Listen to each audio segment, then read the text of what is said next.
Hey everyone. Welcome to Crime Family. I'm your host, Katie, and I'm here with my co-hosts, Steph and AJ.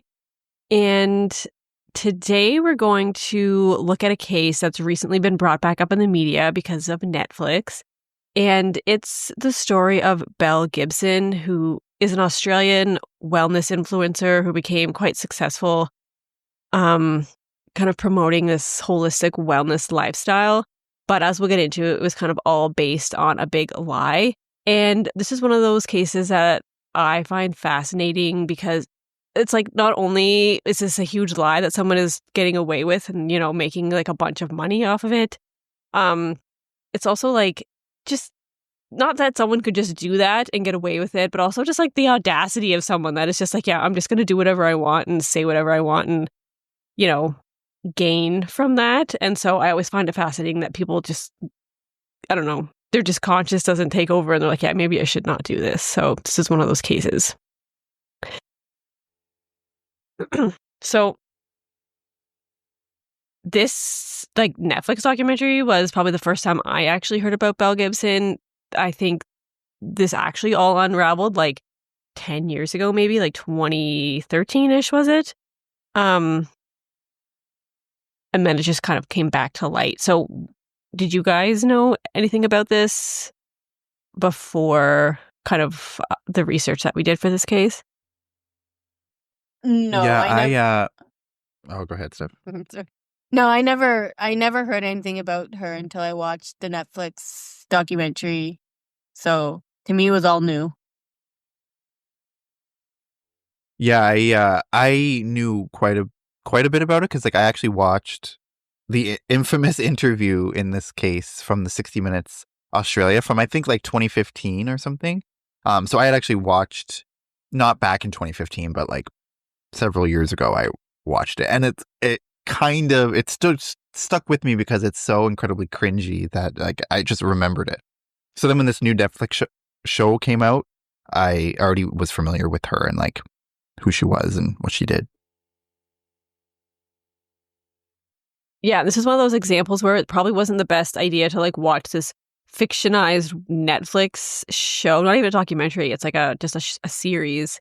It's based on what happened, but there's a lot of like stuff that isn't actually true and they fabricated just for the show. So maybe you shouldn't have watched that first before I decided to do this, but that's just the way it went. But then I went back and like tried to find the actual truth of what happened. So yeah, let's talk about it and you guys can like jump in whenever, obviously. Okay, so we are talking about Annabelle Natalie Gibson, who's known as Belle Gibson, and she was born on October 8th, 1991 in Lansdowne, Tasmania. I think that's how you say it, Launceston, Tasmania. And we think so anyway. I mean, I think there's a little bit of confusion about how old she is or when she's born. Oh my God, yeah. Well, we go into that like 20 or that 60 Minutes interview. Like she couldn't even get a straight answer about how old she was. So that's just kind of like how deep this thing goes. If you love if you love to see horrible people get humiliated on national television, that interview is glorious. We'll put a link to it in the show notes because I watched the whole like 45 minutes or whatever it was. And it's captivating because it's so good. Yeah, it is. It's very good. Way, yeah. Okay, so Belle, she claimed to have endured a troubled upbringing. Like there was alleged neglect and early independence. So according to People magazine, she claimed that she was forced to take care of her mother and her brother from a young age. And she claimed that her father was out of the picture and her mother suffered from multiple sclerosis and chronic fatigue. And she says that her brother was autistic and that when she started school, like as soon as she went to school, her mom, she claims that her mother just kind of like expected her to take care of everything now because she was old enough to take care of the family. However, her family does dispute these accusations, and they just suggest that they're just part of her like big fabrication for this troubled upbringing that wasn't actually true. And her brother, Nick, actually talks to Australia 60 Minutes, and he says that she lied about almost everything. And he says himself that he doesn't have autism, like she claimed that he did. And in an interview with Women's Weekly, Belle's mother actually said, quote, "Belle never cared for me. Her brother is not autistic, and she's barely done a minute's housework in her life," end quote. And so her mother actually, I believe, did pass away from multiple sclerosis in 2017. And so I guess the Belle wasn't lying about that, but she just kind of takes like a little bit of truth and blows it up into this big story that isn't true. So yes, her mother had multiple sclerosis, but Belle wasn't taking care of her family at 5 years old. So for whatever reason, she just kind of like twists these like realities and to make like this bigger sob story than it actually is. And her brother in that 60 Minutes like interview just says that what she's saying isn't true. And so, yeah. And according to her family, Belle's stories about the neglect and the difficult childhood, they're all exaggerated. And they have described her as someone who is constantly seeking attention and validation. And so her family's statements, I guess they further like complicate the public's perception of Belle. And because there's like this, like, did she have this troubled upbringing? Like, was she actually delusional? Or did she actually believe her lies? Or was there actually something going on that made her like feel this way? And so they kind of like these conflicting stories were, I think, in the public's eye, just made everything a little bit more confusing about what actually was the truth. And so, like I said, she was born in Launceston, Tasmania, and they eventually moved to Melbourne, Australia, where Belle got involved in like the skating community, so like the like skater, like skateboarding. And her brother says that she actually like became a different person overnight. It was like she was who she had always been growing up, and then just the next day she was just like had completely changed her persona. And there's like this total switch of a personality. And whether that was like her consciously being like, yeah, I don't like who I am, I'm going to be someone different, or something just like completely shifted mentally, like not really sure. But in her early 20s, she began immersing herself in the online wellness community.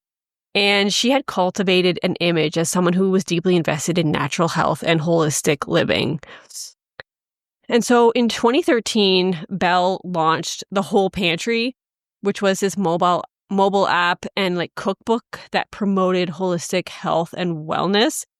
And so, I mean, you kind of have to commend her for having this idea and then getting this app supported by Apple. Like they launched it, and then you had to pay to like download it. So she got like 200,000 downloads in a month.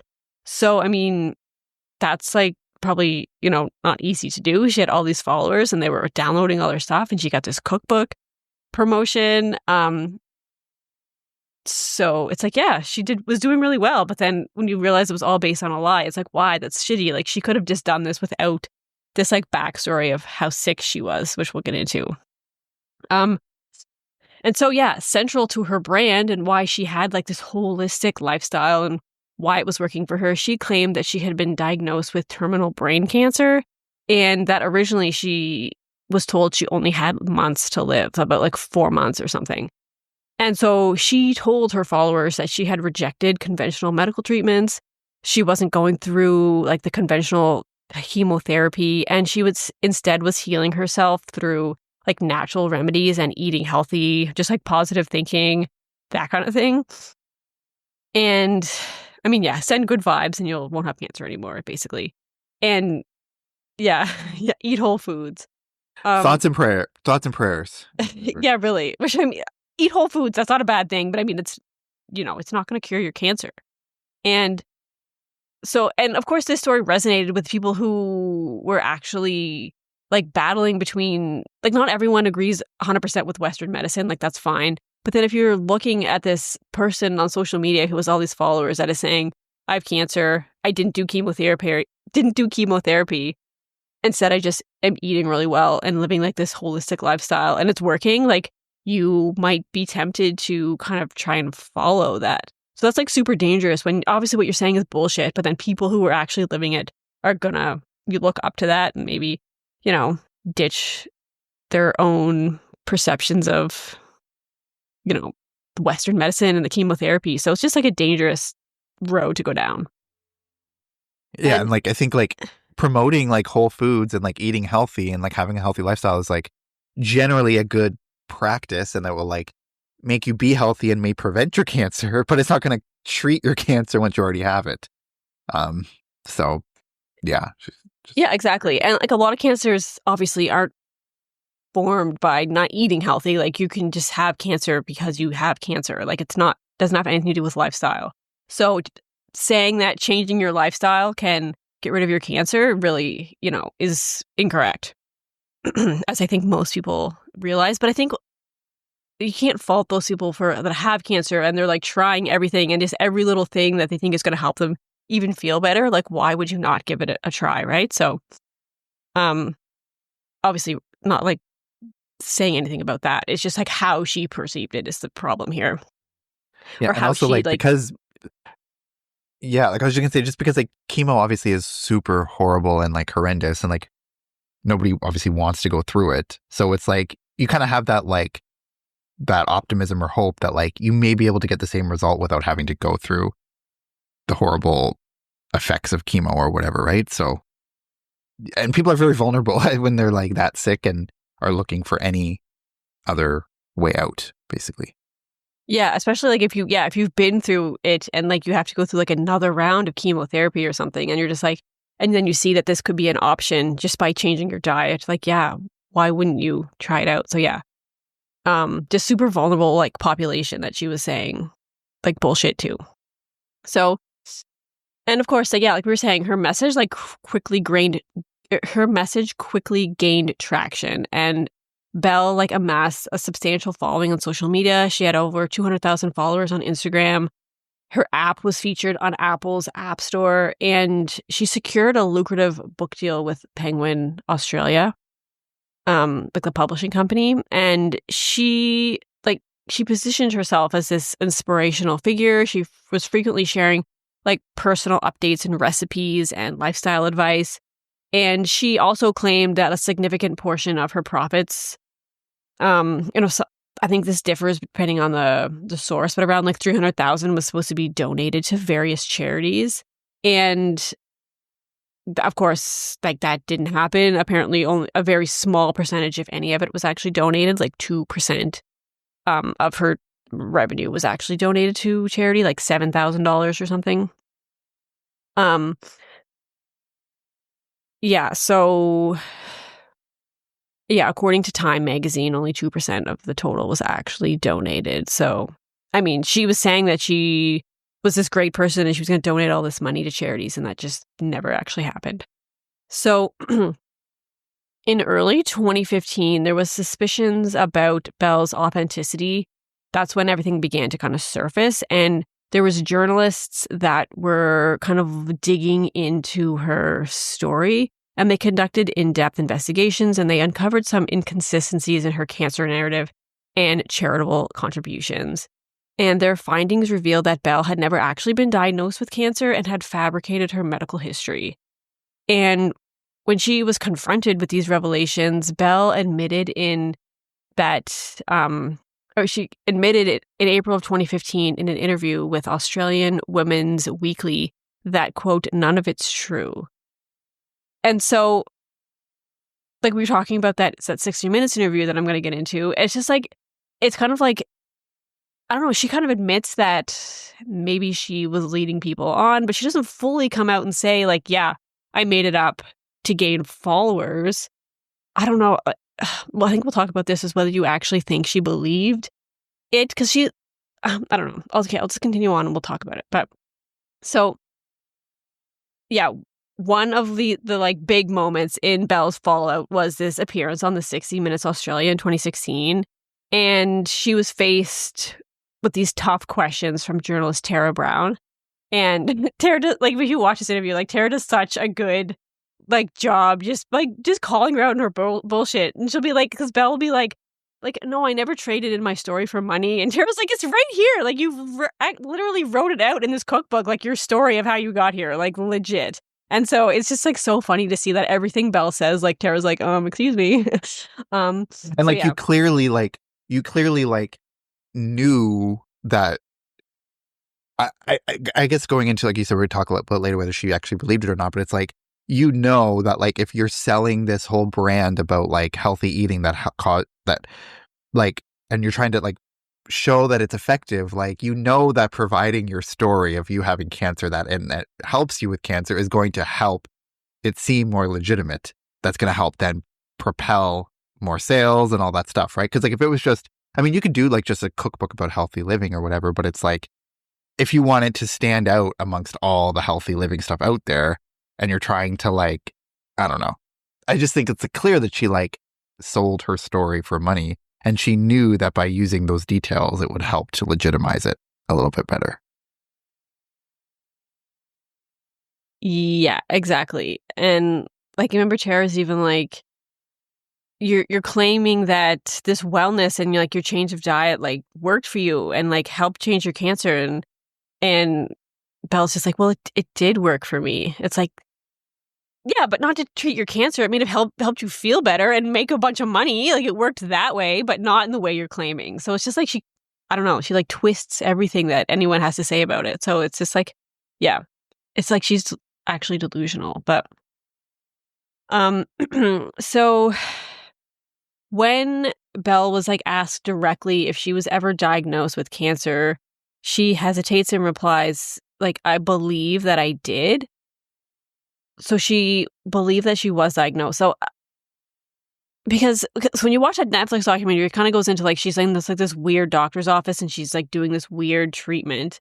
Whether that's completely true, I don't think. But she does kind of go on to say that she felt like she was diagnosed. So somebody told her she had cancer, and she thought she was actually going through some type of therapy, even though there's no actual evidence that she was diagnosed. There's no actual evidence that she was going through therapy. It might have been like this, like, weird, not actual therapy, but I don't know. Like, do you think she actually? Do you think she actually believed that she was going through something, or would you? Well, like she did. She did describe in the interview, I think, on 60 Minutes Australia, like she explains what test was done on her, like that it was like this box that this person, not in a doctor's office, but just that he came to her house, and it was this box with lights on it that he connected to her like head or something, and did something and then said, yes, this shows that you have cancer or something. I'm laughing because I feel like that's just so far-fetched. Like, I feel like that's BS. Like, what? It's like a... Yeah. Like, I don't... And also, like, I think, Katie, maybe you'll get into this, but like, because the journalist, Tara Brown, she says, like, you lied in your book because in your book you said that you were in a doctor's office and you were diagnosed in a doctor's office. And she's like, but that's not how it happened. You have just told me now that he came to your house. So she's like, why would you lie about that? And then she's like, because I was afraid I wouldn't be believed. It's like, okay, so you did lie. It's not true. Yeah, like she changed her story so to be a little bit more believable, because she's like, no one would believe that he came to my house and hooked me up to a box. So I just said I went to the doctor's office. But so she actually did say that wasn't true. But it kind of it still doesn't help. Like, maybe she legitimately thought that it was true, like that he was a legit doctor, but like she just knew how it would sound to other people. So she's like, people are going to write me off as a kook if I write it as it actually happened. So like, in order to make it seem a little bit better, I'm going to lie and say it was in a doctor's office. But even if she herself believed that she did have cancer, I don't know. That's what I can't determine. Yeah, like, I don't think she believed she had cancer. I think she just did it because it made her look like it was like a sob story that made her get her viewers. I don't really think she thinks she had cancer. That's my opinion. Yeah, I think maybe even at the very beginning she might have thought she had it, but there's no way throughout this whole time she believes she had it. Like, she could have at the beginning, but she just let it go on way too long, and obviously made up things because she said she had surgery for certain things and she had all these stitches when actually that had never happened. So obviously she knew at that point that she was just like going along with the story. So and whether she actually believed it in the beginning, I don't know. And she couldn't provide medical records, I don't think. Could she? there's no medical records that she actually even went. No, and got I think treatment. at the end of this interview, she did provide medical records, and they clearly said okay. that she didn't have anything like that. An actual doctor said that. So, yeah, it goes back to whether she, at the beginning, was thinking she did have it because of this one person that was an actual real doctor told her she did. And then even after she But then found out she actually didn't, she just kept going along with the story. Yeah, because she even provides the name of the doctor that she says diagnosed her, and like they could never find any records that this is a person who actually exists. Like there was no doctor by that name. That's what I anywhere. meant. There was no doctor by that name of what she said, and there's no medical record that he even exists. So like, Yeah, so either like he lied to her about his name, or she lied to us about his name, or he just didn't exist in the first place. So I don't know. It's weird. Yeah, it is weird. So yeah, she's done a good job of like confusing the hell out of everybody. Like what actually happened, what didn't, what did you believe, what didn't you, what was true, what wasn't. So even now we're just like, I don't even really know. So it's crazy. And so yeah, throughout the interview, like we were saying, Belle, she like appeared uncomfortable the whole time, just kind of like being confronted with these questions. Like I don't know if she knew going into that it was actually going to be like that. She probably had this whole story in her head and it was like unraveling. So you can kind of see that she's just like, oh my God, throughout this whole time.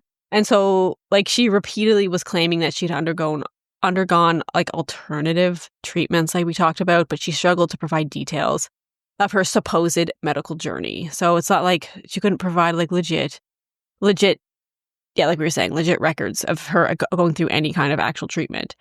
And she was also asked about the money that she had claimed to donate to charity. And when questioned about her specific donations, Belle, she just became very like defensive and vague, like she did with a lot of the other questions. And yeah, like the interview left everybody just like wondering, was she being entirely truthful? Was this still like a story that she had in her head, or did she actually completely believe it? And one of the other questions that she was asked, like Tara asked her, like, how old are you? And she had to like start her answer multiple times because Tara's like, this is like a simple question, like, how old are you? And she's like, I believe I'm 26. And it's like, well, yeah, but like, how old are you? She's like, I grew up. I'm paraphrasing, but she's like, I grew up believing that I would one day be 26. And it was like, what the fuck? And then she goes on to say that she had like multiple birth certificates and her name had been changed multiple times. And so if she was going off the most recent document, she's actually only 23. But that's like me saying I 26. Grow up to believe I can fly. Like, I know I can't fly. I know. It's weird. Like, how old are you? Well, I grew up believing that one day I'm going to be 40. Like, what? Like, okay. That doesn't make any sense. Like, I believe one day that I'm going to be 50. It's like, okay, that doesn't answer my question at all. So it's just like she couldn't have straight answers. Like, whether she really does not know her actual birth date. I don't know. Why does she have multiple, like, birth certificates? Did she do that? Did, like, her parents give her multiple birth certificates? Who changed her name? Did they actually? Still super weird. I don't think we actually have answers about that. I couldn't find, like, actual answers about that. Weird. But also, like, if someone asked, like, if you really, like, if her story was true, that, like, because she's like, it took me many, it's like, we're still digging for answers to find, like, the truth about like how old I am or whatever, like I don't know, like again paraphrasing, but it's like I don't know, like when you said if that's true, like if you could ask the question how old are you, you could just say, well, you know, we've been trying to find, like whatever, like I don't know, she starts it 3 different times, she has like gives an answer because she feels like that's what the journalist wants, like, well, how old are you? But then she's like we're still like covering it, like she muddies the water so much. You could just say, like, if it was a legit story, you would be like, well, I grew up thinking I was this, but then I found out that I was actually not that age because of this, like whatever, if that's a true story. But like the way she presents it is so like wishy-washy that it's like clear she's like making it up.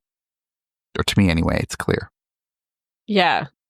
Yeah, Tara's like, this is a simple question. And even if she doesn't know, she could be like, I don't know, and here's why. Like, not, I believe that I'd be 26 one day. Like, what? So, okay. Like we were talking about before, like, so this is the huge question, is whether her deception is deliberate or she possibly suffering from like a psychological condition. There are some reports that say some experts suggest that she may have factitious disorder, which was formerly known as Munchausen syndrome. So I think we're all familiar with Munchausen syndrome, Munchausen by proxy, particularly. We've talked about that before. But so this is like where an individual fakes like an illness or a sickness just to get like gain sympathy and attention, which it seems like that's maybe what she was doing.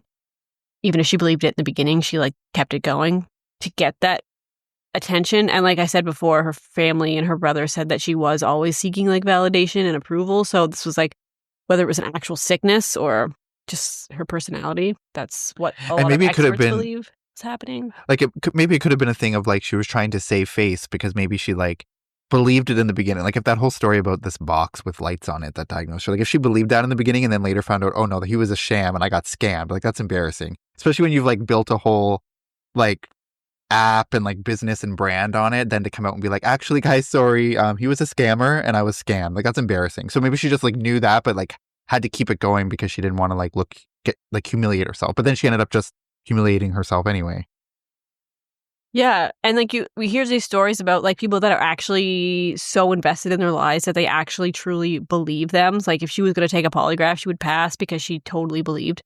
She got to a point where she just believed her lies. So like, yeah, some experts are saying she's like an actual pathological liar, and she just compulsively fabricated stories to align with this characteristics of someone with a deep need for validation. So she could be a pathological liar. She can't help herself. She has to lie. And then maybe she just got so wrapped up in it, like she just couldn't get out of it. But that's like the thing, like, I don't know how someone can knowingly have this lie and make a bunch of money and make people believe something that's not true. Like for me, I'd like just feel it's just so guilty. I could never get to that point. So I don't know. But also I feel like if you get to the point where you believe your lies and you're so confident lying, it's like you should be able to lie better than she was doing in that interview. Like to me, that she didn't seem confident at all in her own story because she kept changing it. That's true. So maybe yeah. she wasn't just thrown off by like the intensity of the questions. Like maybe she had a plan going in there, what she would say, but then got flustered because of the way that the questions were coming at her or something. I don't know. Yeah, but maybe she wasn't believable. Finally realizing that she was lying this whole time and she was making it up. So I don't know. Yeah, like we were saying, there are theories out there that she actually genuinely believed her fabricated medical history, at least for some time. So yeah, she could have believed it at the beginning. And like you were saying, either she like realized that she got scammed and was super embarrassed, or like she just actually believed it. Her evasiveness during the interviews, particularly the 60 Minutes one, suggests like someone who's just might be unable or unwilling to acknowledge the extent of her deception. So this like adds another complexity into the like discussion around what her mental state actually was. So I don't know at this point, like, what do you guys think? Do you think she actually made it all up, knowingly set out to deceive everybody? Or do you think she actually just believed it at one point and then just got out of hand? I don't know. That's the thing that I keep, when I was like researching this case or looking at it, like that's the one thing I could never determine. And that's like that with a lot of people. Like I think of like in other cases or just people who like are like that. It's like if they actually believe in what they're saying, but like it's different to like believe your lie and think that you're doing it because you believe it versus like knowing it's a lie and you're just perpetuating the lie.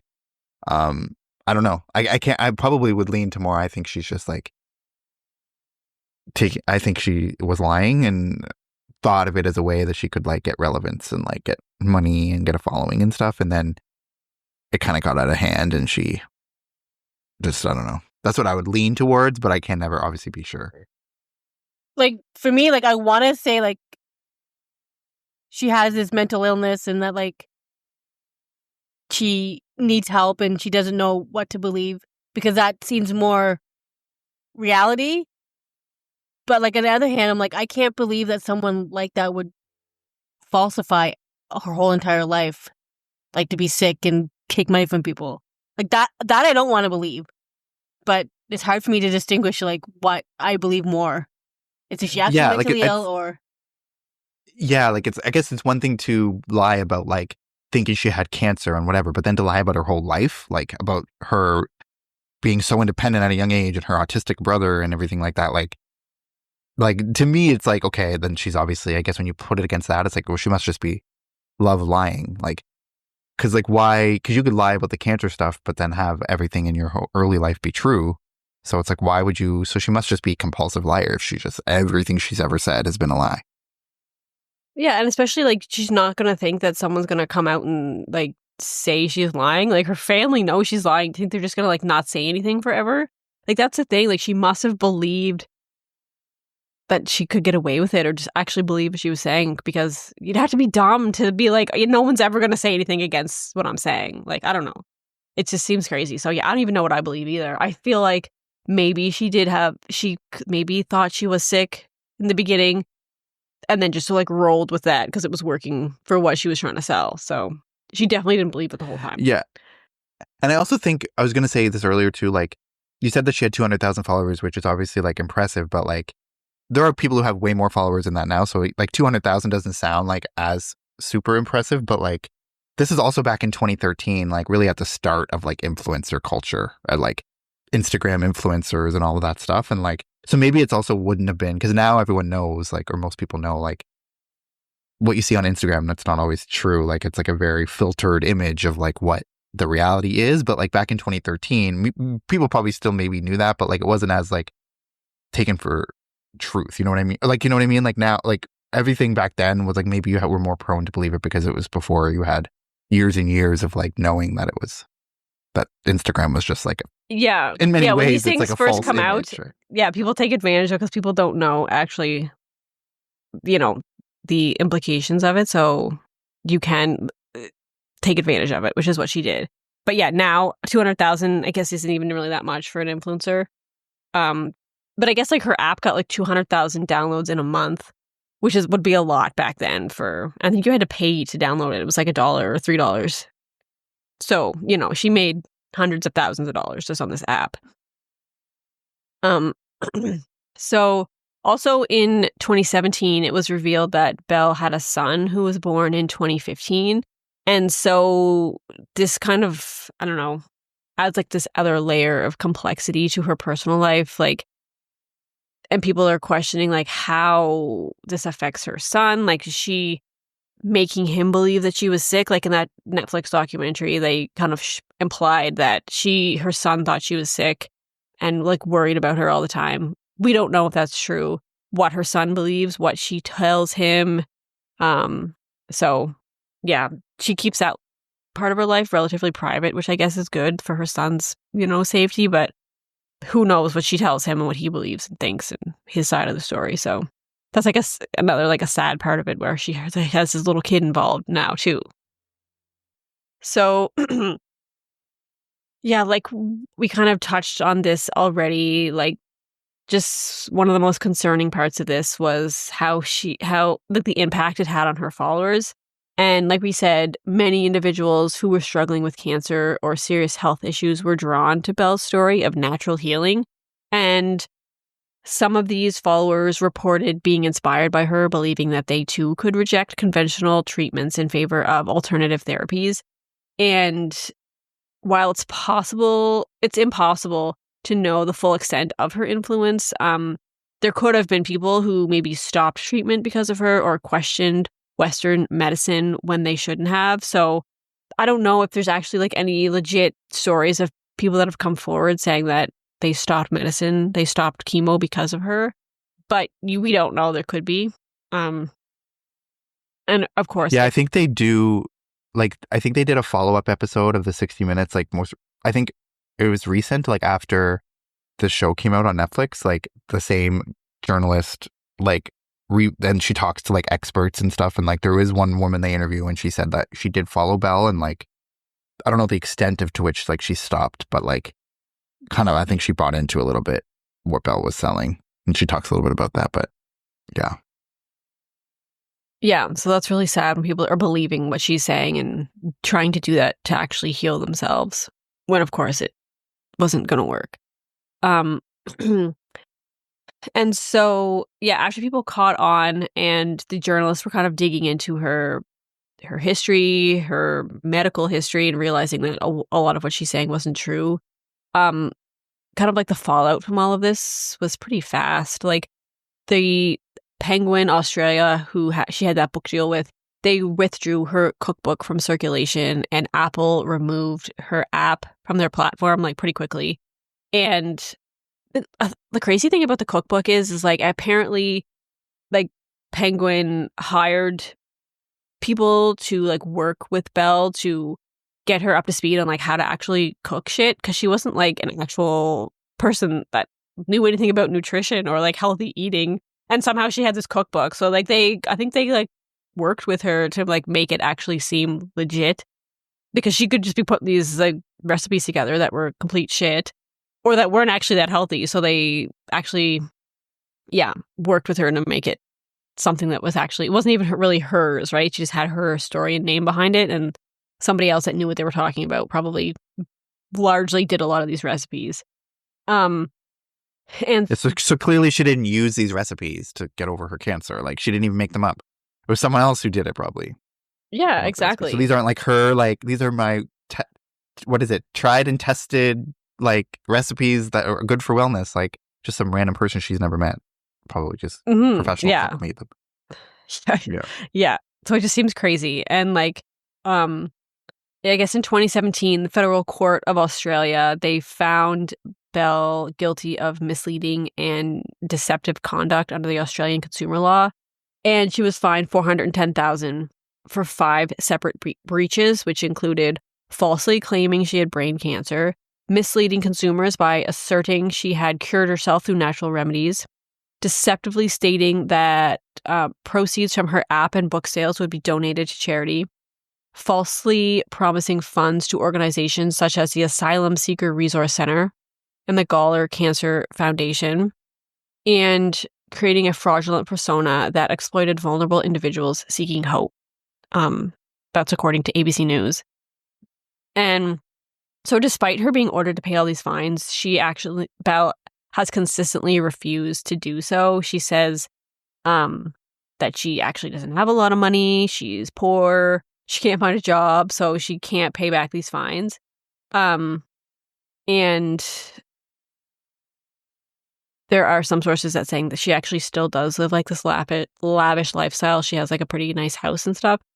I don't know if that's actually true, but that's what some sources are reporting. And yeah, so you think about like, so what is she doing today? Where's Belle Gibson? Because this was like, 11 years ago where this all kind of came out, I think. It was like 2013, or no. When did this all come out? It was 2017 or something? I think the 60 Minutes interview was 2015. Okay, 2015, yeah. So, let's see what I got here. So yeah, as of like 2025, she still owes the Australian government the fines that we just talked about. And the Sheriff's Office of Victoria has made several attempts to seize assets to recover the debt, but some reports indicate that she has evaded these efforts. So yeah, she's just like avoiding paying back anything, avoiding them taking any of her property to help pay back. Can't she go to jail if she doesn't? Like, wouldn't she be able to like go to jail if she can't pay fines? I don't know. Like, I guess, or refusing to pay fines. Well, shouldn't she go to jail for fraud? Like that should have been the first option anyway. I know. I think the whole thing was like she didn't actually have like criminal charges against her. It was just like this is what she was fined for. Even though I guess that is, I don't know. I don't actually know how that all worked out, but she didn't actually, I guess have criminal charges. Like it might be different in Australia, what they seem criminal and what's not. I think it just depends on the justice system over there. Yeah. I don't know. I mean, like, I guess maybe they like determined it wasn't worth like going to trial for like fraud or something. They're like, I don't know. Maybe like they've already, I don't know. So maybe they just find her. I don't really know the details of that, but like, But to me, it seems wild. if I was those people, I'd want my money back. Like if I paid money for the books and whatever, like I would. Yeah, I think there was some like the Apple and like Penguin were. I don't know if they were supposed to, but people were asking for refunds from them because of that. Like maybe not, I mean not the app because that was like $3, but still, I'd be just for the principle of it, like give me my money back. Yeah. Well, I was gonna say like even if they bought like the cookbook and they bought the app, like what's the cookbook like $40 or something? Like I mean. Is it worth someone going through the court system for like $50? Yeah, but if it was like a class action where it's like everybody comes together and then everybody gets paid back, that's like still hundreds of thousands of dollars have to be paid out, even though one person only gets $40. It's the principle of it. I'd be like, yeah, I'm going to court for that. Like, screw you, Apple. Yeah, but also she has no assets, or she has no. If she's broke or whatever, they're not going to get that money anyway. Like, even if they have a judgment against her, she still has to pay it. And if she's not paying it, they're not going to get it anyway. Yeah. And there's no way to really make you pay it, obviously, or they would have done that. I know. Yeah, they can't. Yeah, they can't force you to pay it. So she's just, I guess, not paying it. And I apparently, like, Penguin Publishing has to pay the Victorian Consumer Law Fund $30,000 for failing to fact check Belle's book. So, like, in that Netflix documentary, they kind of allude to the fact that they might have known what was going on, but they just kind of pushed it to make money anyway. I don't actually know the full story. I think there's, like, some sources are saying that, yeah, like, the Penguin, like, the publishing company maybe had some suspicions, but this cancer story was going to sell, so that's kind of why they pushed it, regardless of whether it was true or not. And then they just have to pay a $30,000 fine, which is like super small for like a huge publishing company, but that's $30,000 Australian dollars. Nobody buy books from Penguin Publishing. Apparently, they don't do that. But that's like every book, apparently. Yeah, they're like a huge publisher. Like a lot. Like they're huge. They're like the biggest, I feel like, publisher in the world. But like I don't know how many the percentage, but like definitely like a large percentage of books are probably from Penguin. I should look at the book collection right now and see how many are from Penguin. And also, like, it's not like surprising. Like, they just care about money. Like, if this is someone who's a like famous influencer or popular influencer, they know people are going to buy your book. So, like, do they really care if it's right or not? At the end of the day, like, they don't give a shit. They just want money. Well, yeah. Well, apparently they. Yeah, I know. I hate influencer culture. But she anyway. influenced me not to watch her. That's for sure. Yeah.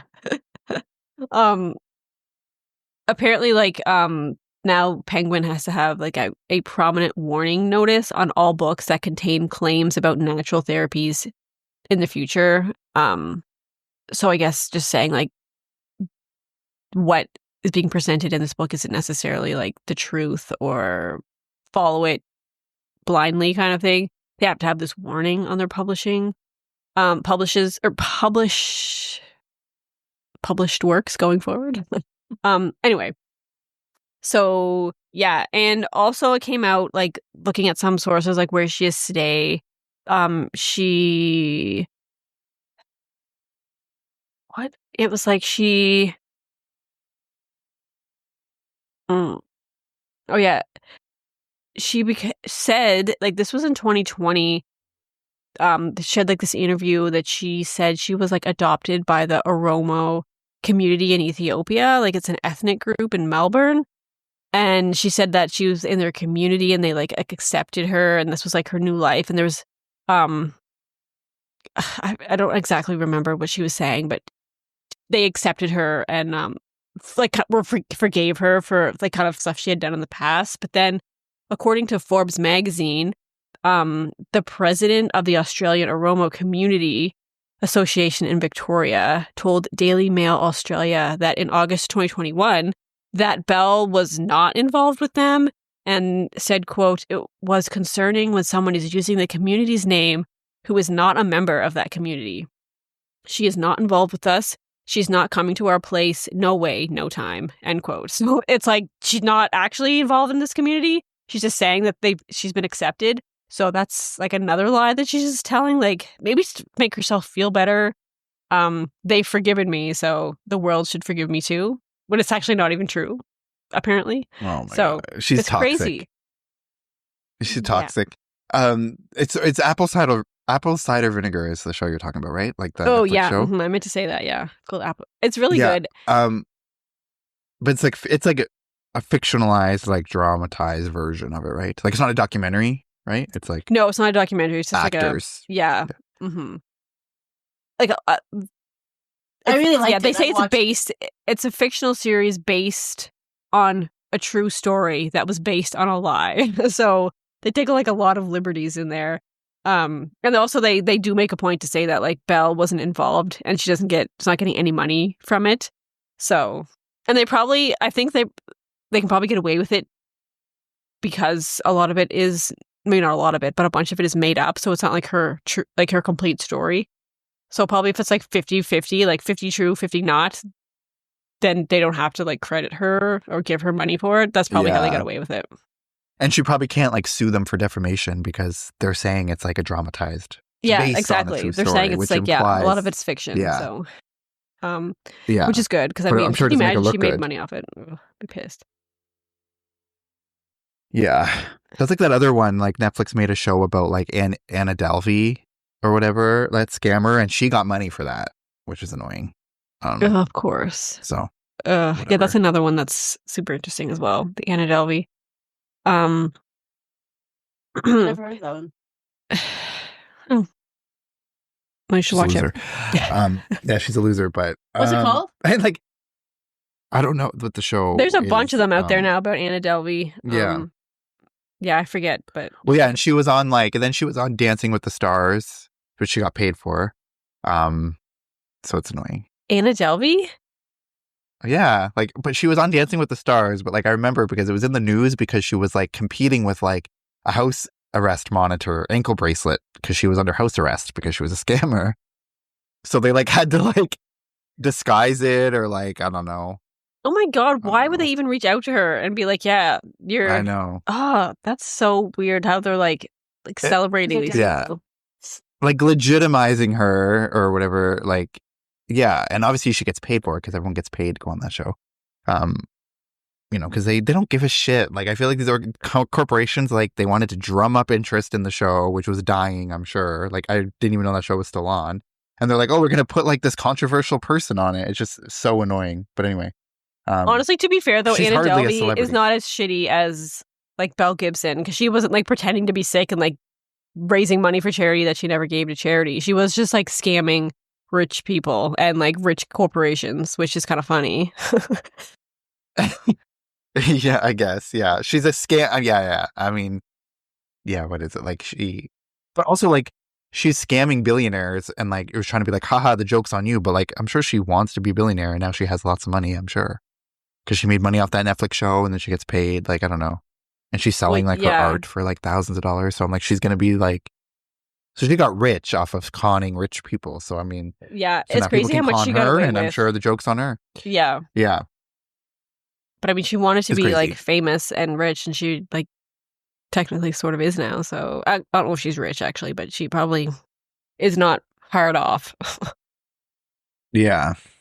So it's just annoying.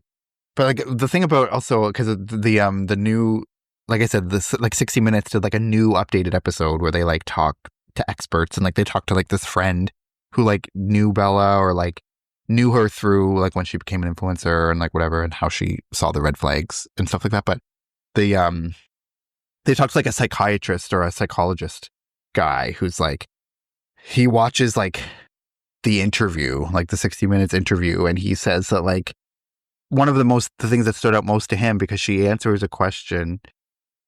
I can't remember the question what it was, but there's like the journalist asked her a question and then she says like, it's talking about like whether you feel remorse or something about what you did. And she said something like, I put them in my shoes and I know they feel the same way I do. And he's like, well, this just kind of shows that like she doesn't really feel empathetic because if she did, she would have said, I put myself in their shoes. That's what empathy is. Like you're putting yourself in their shoes, not they. She's like, I put them in my shoes. Back to herself. Yeah, she's like, I put them in my shoes, so I know that they're feeling the same way I do. That was her answer. That doesn't make sense. Well, no. Yeah, like that's not empathy. That's not regret. That's not remorse. Like you're not thinking about them. You're thinking about you again.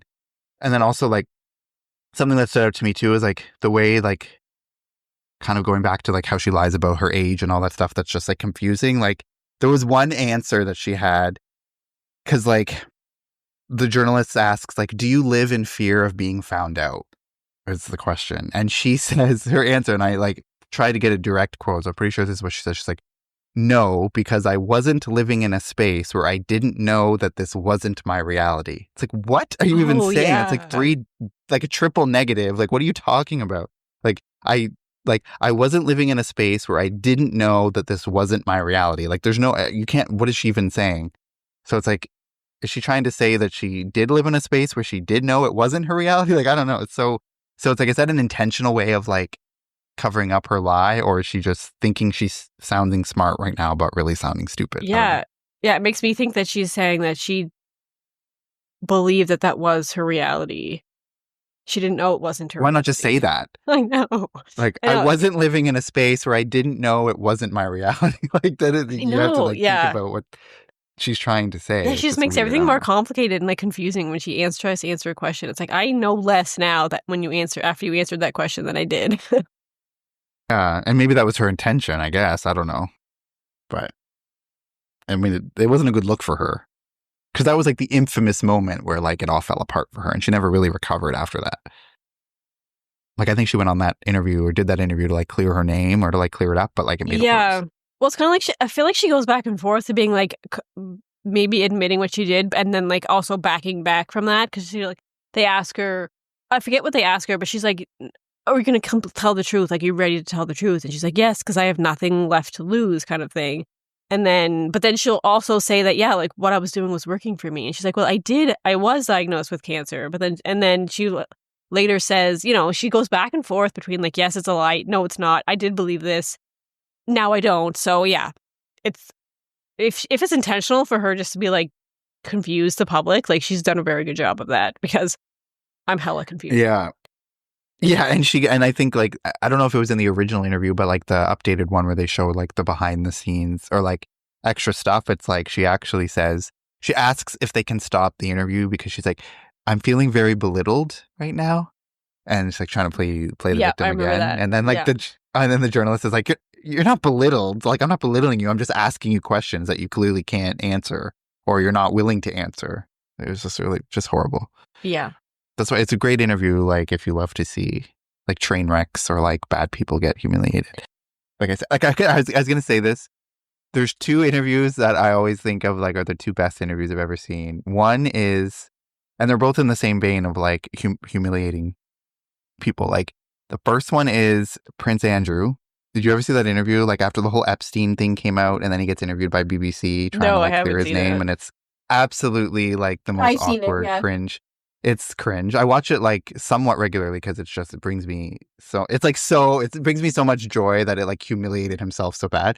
So that was one, and then the second one is this one. Like those are the two that are like equally just horrible hot mess interviews. So yeah, I definitely recommend the Prince Andrew one if you haven't seen it, and I recommend this one for sure if you haven't. Yeah, I'm gonna watch that Prince Andrew one now just because I would enjoy it. Yeah, like I know this is getting off topic, but like just to give you context, like one of the questions is like, this witness said that she remembers dancing with you at this bar and you were profusely sweating, and he's like, well, that's not true because I don't sweat. I don't. And then she's like, and she says that you bought her a drink at the bar. He's like, well, I don't even know where the bar is in that nightclub, so I can't buy her a drink. I don't know what the bar is. It's so bad. So it's just actually hilarious, but it's yeah. So I recommend watching that one. It's pretty humiliating. And the Belle one is too. Belle Gibson one is quite humiliating. Yeah. Like I was saying, it's like I just find it so fascinating that some people can like. I think we talked about like Elizabeth Holmes and like what she actually made billions, like billions with a B for like what she did, which was a complete lie. And like that stuff is just crazy to me that people can get away with it and like keep up with that story for so long and make that much money and fool that many people. And I think we talked about doing like Elizabeth Holmes one, and I feel like we should because that's still, I think, like ongoing, like her charges and stuff. So again, we're off topic, but yeah, so just interesting. This is like a different kind of case than we usually do. Like nobody died, there's no, well, I mean, some people could have died, but there's like no intentional murder or anything. So yeah, still a crime. Interesting. That's all. Well, maybe not a crime according to Australian law because she didn't get any charges, but just a fine. Yeah, because I guess you can't prove that was her fault that people stopped chemo, and even if they did stop, it's their choice. She didn't force them, so I guess I also wanted to because in the Netflix documentary, that other woman that's in there, like her name was Mila, I think, in the show. Like, I think that is an actual real story too. I don't know if like the connection, if they're actually with Belle or they just like brought her story in there saying she was an connection. But that's super interesting that she actually had cancer and went through like the wellness or like the natural path trying to cure it, and then she ended up dying. And she tried to, and her mother ended up dying too. Like that's a true story.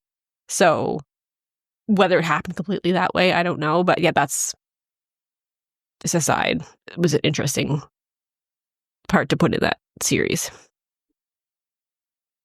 Interesting. Yeah, crazy case, and crazy scammer. Crazy scammer case. So I think that does it for our discussion. You're done, right, Katie? We're gonna wrap. Yeah. So thank you so much. Thank you so much for tuning in. You can follow us on all the socials: Facebook Crime Family Podcast, Instagram Crime Family Podcast, or on TikTok Crime Family Pod. And you can email us at crimefamilypodcast@gmail.com. And like I said, we're gonna put like links into in the show notes to like the interview for sure. But yeah, thanks so much. We'll be back next week with a brand new case or a brand new episode. And until then, take care. Bye. Bye. Bye.